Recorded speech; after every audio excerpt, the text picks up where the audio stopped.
एक दो दोस्त हैं, यूसुफ सलाउद्दीन, इस किस्म के दोस्त हैं, हमारे घर भी आते थे। अभी शादी नहीं हुई थी, शादी ब्याह नहीं हुआ था, मेरी शादी हो चुकी थी। अच्छा। और हम बैठते थे और फिर मौसीकी भी सुनी जाती थी और कुछ ये भी होता था। अच्छा। हाँ, और ये इशारे के 2-3 मतलब है, मैं इसको यही रहने देती हूँ। तो ये सारा कुछ खान साहब के साथ हमने किया है। अच्छा। हाँ, और एक चीज़ मैं हमेशा देखता था, खान साहब खाना टका के खाते हैं। अच्छा, ये भी बताऊँ आपको कि खाना भी वो खाते हैं जो कि आम लोग नहीं खा सकते। अच्छा। खान साहब के आगे आप एक दुम्बा रख देना ऐसे, खान साहब पड़ जाएंगे दुम्बे को। खान साहब गोश्त ऐसे खाते हैं जी, हड़प करते हैं। हाँ, वो रोटी पानी नहीं करता ठीक है। खान कहता दो मनु गोश्त दो, चांपा रखो, वो कबाब शबाब की तरफ ही नहीं, चांपा दो तो मैं पड़ा। अच्छा, ठीक है। और मैंने एक दफा देखा कि वो हम चांपे रखी जाए, खान साहब फारग कर जाए। बाद में मैंने देखा, मैंने कहा यार 10 कुत्तियां उसकी हड्डियां दे सकते। आप कह रहे हैं वो जिन्नाती खुराक। और खान साहब फिट, ऐसे फिट, वर्जिश भी ऐसी करते हैं और हरकतें भी ऐसी करते हैं। तो मैं ख्याल रखे दैट इज वाई अब मैं समझता हूँ ये जो सियासत में ये आ गए हैं ना पिछले 4 साल से, अब उनकी शक्ल में देखता हूँ, मैं कहता हूँ ये तो इमरान खान वो नहीं है। अब वो बेचारी, उनकी एहलिया ने उनके बाल बाल भी कटा दिए हैं, वो अब शेर भी नहीं लगते। वो पहले तो था ना ऐसे करके, ठीक है ना, और खुला कॉलर, और ये अब तो बेचारे वो शलवार कमीज और चप्पलें पहनते हैं और सदरी पहनते हैं। तो वो अब अपने उस वक्त तो वो टी शर्ट्स एंड जीन्स सारा कुछ सारा अब फिर से वापस आ गए बड़ा उस वक्त। और उस वक्त कंपेनियंस भी उनके फलाने के साथ और फलाने के साथ और फलाने के साथ यहाँ गए हुए, फलाने के साथ यहाँ गए हुए। किस्म की कहानियाँ बहुत थी, मगर जो सबसे दिलचस्प कहानी ये होती थी कि खान साहब जब ये क्रिकेट खेलते थे और ये यूरोप में फिरते थे अपनी क्रिकेट टीम के साथ, तो क्रिकेटर्स वो पब चले जाते थे। अच्छा। अब ज़्यादा मुझे कहने की ज़रूरत नहीं है पब में क्या होता क्या नहीं होता। और वो तो सरफराज नवाज साहब को मैंने एक दफ़ा इंटरव्यू किया है, जुगनू ने एक्चुअली इंटरव्यू किया था, उन्होंने बड़ी दिलचस्प बात कही। उन्होंने ऐसी पब चले जाने सा पब तो पब जाके ते राउंड ऑर्डर करने सा, तो राउंड ऑर्डर करने सा तो जो इमरान दी वारी आती सी राउंड नहीं सी ऑर्डर करता। तो मैं वो क्यों कहते दूध पींदा सी। अच्छा। he would order a glass of milk, whereas everybody was drinking beer, कोई ये कोई वो।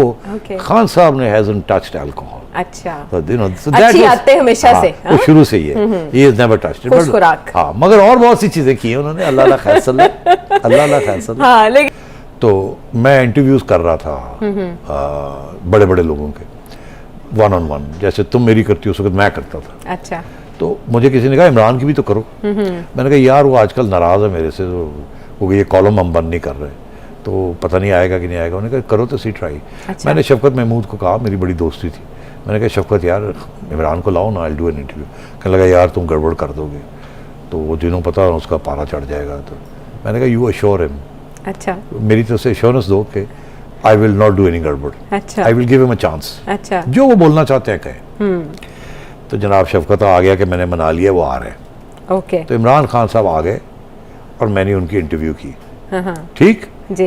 एक इंटरव्यू 45 मिनट की होनी थी, वो 1.5 घंटा 1.25 घंटे चली। अच्छा। और इंटरेस्टिंग और वो 2 पार्ट्स में हमने कर दी। ठीक है। जब वो शाया हुई तो वो हिट हो गई, स्पेशली विद पीटीआई के लोग। राइट। उन्होंने बड़ी पसंद की। और मुझे इमरान का SMS मैसेज आया जी कि द इंटरव्यू वाज ब्रिलियंट। मतलब जाहिर है अपनी उसमें खुश थे बड़े। ठीक है। कुछ थोड़े बहुत इमोशनल बातें भी हमने की और बहुत खुश और बड़ी हिट हुई वो। मैंने कहा कि अब अच्छे तलकात हो गए। और वो अच्छे तलकात हुए। देखिए 2012 तक तो मैंने आपको बता दिया, हाई पॉइंट था ये जो मैंने इंटरव्यू की थी। किसी वक्त आप देखिएगा, आप यकीन करें कि बड़ी ज़बरदस्त इंटरव्यू थी खान साहब के लिहाज। वो बड़े खुश थे और उनके साथी बड़े खुश थे और ऐसे लगता था कि शायद सेठी जी ने ज्वाइन ही कर लिया पीटीआई। Soft interview. और उसमें खान साहब ने जज्बाती बातें भी की। मैंने इनको अपने बच्चों के बारे में पूछा, बहुत सी चीज़ें थी उसमें। लो जी, अच्छे रहे तलका। 2013 की इलेक्शन आ गई जी। मुझे केयर टेकर नॉमिनेट किया पीपल्स पार्टी ने जी। नवाज शरीफ साहब ने 3 दिन के बाद कहा ठीक है हम मानते हैं, हम भी इनको सपोर्ट करते हैं। ठीक। इमरान खान के साथ तल्लुकात बड़े अच्छे थे। खान साहब ने भी एक बयान दे दिया कि जी ठीक है, वी ऑल्सो एक्सेप्ट दिस। आप सबके लिए काबिल कबूल थे। काबिल कबूल जी। जमात इस्लामी, ANP, JUI सब ने नवाज शरीफ ने अब उसके साथी थे उनको इकट्ठा कर लिया, पीपल्स पार्टी ने अपने साथियों को इकट्ठा कर लिया। लो जी मैं क्लियर हो गया। मुझे बड़ा खुशी थी कि यार सारी सियासी जमातों ने इत्तेफाक किया। आज तक कभी हुआ नहीं ऐसे कि एक बंदे के ऊपर एतराज आ जाता है। हाँ, वो कहते हैं हमारे ये दो हैं, वो ये दो हैं, ये होता है। तो उसके बाद जनाब क्या हुआ कि मैंने कहानी बताई है, मैं मुख्तसर से फिर बता देता हूँ क्योंकि एक सिलसिला चल रहा है।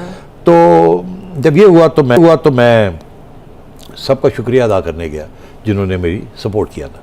तो चौधरी परवेज़ लाई का शुक्रिया किया, चौधरी शुजात का किया, उन्होंने भी सपोर्ट किया था। उसके बाद मैं गया मियां नवाज शरीफ के पास, शहबाज शरीफ साहब, उनको भी सपोर्ट, शुक्रिया आपने मुझे सपोर्ट किया। उसके जमात इस्लामी के पास गया, मनोवर साहब थे उनके पास गया, वहाँ उनके हेडक्वार्टर में जाके शुक्रिया अदा किया।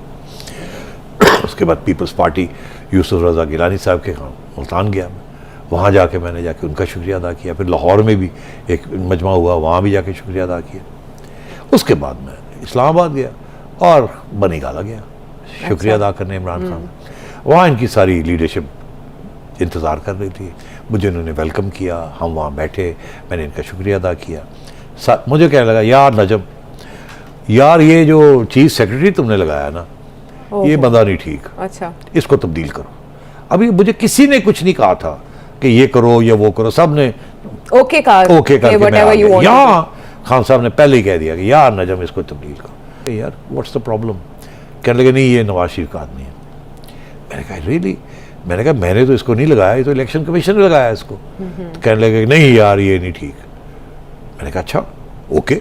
मैंने कहा यार अगर एक बंदा ऑब्जेक्ट कर रहा है तो मैं तो चाहता हूँ सारे एक सफ़े पे हों ताकि ऑब्जेक्शन ही कोई ना हो। कल को मसला बन जाएगा, वो कहेगा जी कि आपने नवाज शरीफ का बंदा लगा लिया था। अच्छा मेरा उसमें रोल ही नहीं था। मैंने फ़ोन किया इलेक्शन कमिश्नर को, फ़खरुद्दीन जी इब्राहिम चीफ इलेक्शन कमिश्नर थे, वो क्वेटा में थे। मैंने फ़ोन किया, मैंने कहा फ़खरुद्दीन इब्राहिम और मैं एक काबीना में 1996 में एक काबीना में थे। मैं एडवाइज़र ऑन अकाउंटेबिलिटी था और वो थे लॉ मिनिस्टर। और तो उस बड़ी दोस्ती थी उस वक्त, अपने एक दूसरे के साथ बैठते थे कैबिनेट के अंदर। मैंने फ़ोन किया, मैंने कहा फ़खरू यार ये इलेक्शन कमीशन ने नॉमिनेट कर दिया एक बंदे को, वो इमरान ऑब्जेक्ट कर रहा है, ये this not good, I want बंदा जिसके ऊपर कोई ऑब्जेक्शन ना हो। अच्छा तो कहने लगे अच्छा मैं देखता हूँ। तो वो आए, उन्होंने आके मुझे फ़ोन किया अगले 2 दिन के बाद कि जी वो मैंने विड्रॉ कर रहा हूँ, अब जिसको चाहे मर्जी नॉमिनेट कर ले। ओके मैंने फ़खरू को आखिरी वक्त पे ये कहा कि अगर तुम नहीं करोगे मैं रिज़ाइन कर दूंगा। अच्छा। मैंने कहा आई कांट, मैं नहीं जाना चाहता इलेक्शन के अंदर कि मेरे ऊपर कोई दाग हो या मेरी एडमिनिस्ट्रेशन के ऊपर कोई दाग हो। और इमरान ने मुझे कहा है यार you know I can't ignore him. उसने कहा नहीं ठीक है। उन्होंने विड्रॉ किया। मैंने इमरान को फ़ोन किया, मैंने कहा मैंने विड्रॉ कर दिया, हैप्पी? He said yes. किसको लगाओगे? मैंने कहा आप रेकमेंड करो किसी को। ऐसे ही कहा। कहता अच्छा मैं I just call you back. With in 15 minutes he called me and said आप फलाने बंदे को उसको चेक करें, I think he is a good man. अच्छा तो लॉन्ग स्टोरी शॉर्ट, मैंने उस बंदे को चेक किया, he was a good man. Okay यानी आपने उसको क्रॉस चेक भी किया? क्रॉस चेक किया, उनको बुलाया, बात की, उन्होंने कहा मैं नहीं बनना चाहता, उन्होंने ना कर दी चीफ सेक्रेटरी, ना मैं नहीं करना। उसको मैंने मनाया, वो आ गया। उसके बाद हमने एक एडमिनिस्ट्रेशन की, किसी को ऑब्जेक्शन नहीं हुआ कि वो इतनी फेयर एडमिनिस्ट्रेशन थी, और अपनी तरफ से पूरी कोशिश करके एक फेयर इलेक्शन करवाई। उस इलेक्शन में खान साहब का रिकॉर्ड है अगर आप निकाल लें, उन्होंने वेलकम किया, उन्होंने कहा हम मानते हैं इलेक्शन रिजल्ट्स को, ठीक है इधर उधर कोई गड़बड़ हुई होगी मगर we accept the results of the election. ये खान साहब के अपने लफ्ज हैं जी, आप चेक कर सकते हैं जी। लेकिन आसिफ अली जरदारी साहब को सिर्फ एतराज था, वो उनका अपनी जगह पे वो एतराज था मगर everybody accepted the results. Okay अच्छा, तो अब बात ये है कि हमने कहा चलो ठीक है खत्म होगी बात खत्म हो गई। 1 साल कोई इशू नहीं बना।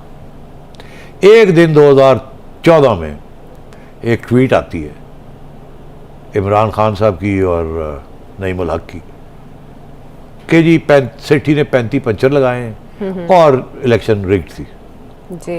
और वो बयानिया 4 साल चलता रहा कि सेठी ने 35 पंचर लगाए हैं, और ये वो एक पूरा एक नैरेटिव शेप कर दिया गया आपके खिलाफ, और 35 पंक्चर वो हर कोई आपके ऊपर बात करते हुए यही इस्तेमाल करता है। यहाँ से फिर तल्लुकात खराब हुए। अच्छा मैंने कहा ये कैसे कर सकता है, how can he do this.